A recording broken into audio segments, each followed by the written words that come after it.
Emulation, a truly wonderful thing. Despite being a stickler for playing games the way they were intended to be played, I know that's not always an option, especially when we live in an era where games can be delisted from online stores at any time, and the retro game market is the worst it's ever been, with very little sign of getting any better.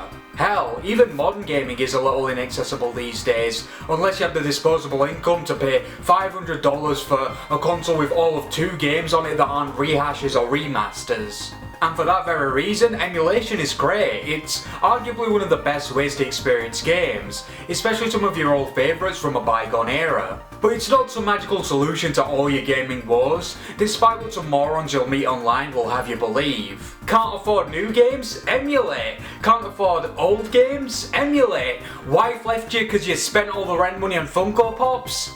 Emulate. I swear, these fucking PC bros talk about emulation like overly zealous weed activists talk about weed.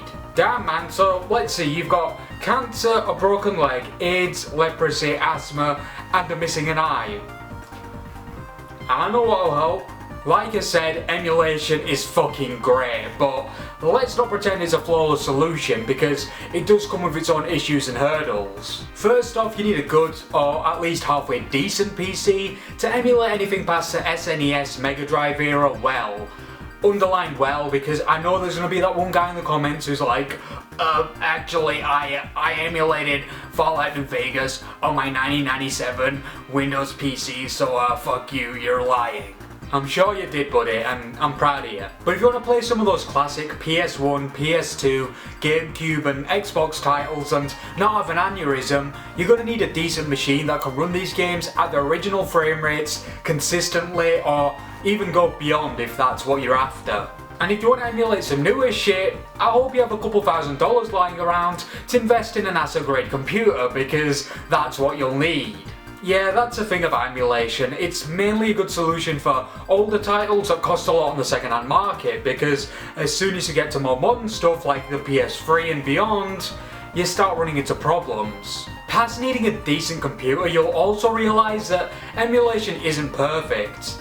Far from it, actually. People are still trying to figure out how to emulate stuff like the PS3, Wii U, and even the PS4, because not only are they more modern consoles, but they're also very complex machines. As they're older consoles with the shit show that is Sega Saturn emulation is anything to go by. Consoles are made in specific ways to achieve specific things, and there are some things that emulators just won't be able to match. There's the more obvious stuff like playing DS games on an actual DS and getting the feedback from using the touchscreen, but there's also some more minor and more technical things that I'm not really qualified to talk about, so I'm not going to make a fool of myself and try. But anyway, if you ask me, there's nothing quite like coming home after a long day and turning on a console or a handheld and just sitting back and having a great gaming sesh. And part of that is rooted in the actual hardware and the feedback of using said hardware itself. Granted, that's more of a thing for more gimmicky systems like the DS and the Wii U as mentioned before. But hey, even now in the modern era, I'd still rather play GTA San Andreas on my fat PS2 than on my laptop any day. That's more of a personal preference, sure, but let's not forget that not all emulators are created equal, and some of them struggle to run games the way they were meant to be run. That's not much of an issue on original hardware if you've got all of the right stuff and everything's working smoothly. Now, like I said, I'm not a hater of emulation. I think it's a great and important way to preserve games so we can play them forever, even after our original hardware dies. But at the risk of sounding like a bootlicker, I think pirating more recent games like Spider-Man 2 and Breath of the Wild, for example,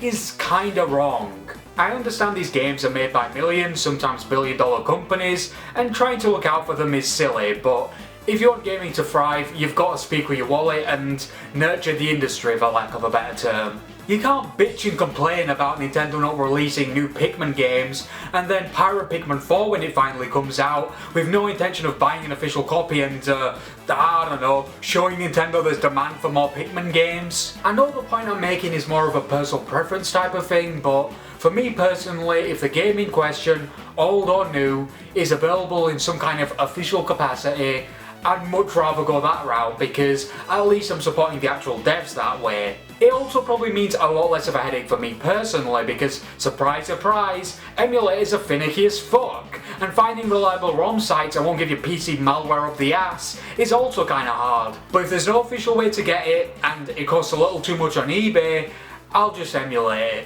I think what I'm getting at here is that emulation has both its pros and its cons, and the people who are for emulation are just as moronic and blind to the truth as the anti-emulation crowd. And if you need proof, just check the comments. I'm sure there'll be a couple brainiacs who will ignore all of my praise for emulation and call me a bootlicker for even suggesting that the method has cons. I guess my point is do whatever you want, just don't act high and mighty about being on one side or the other.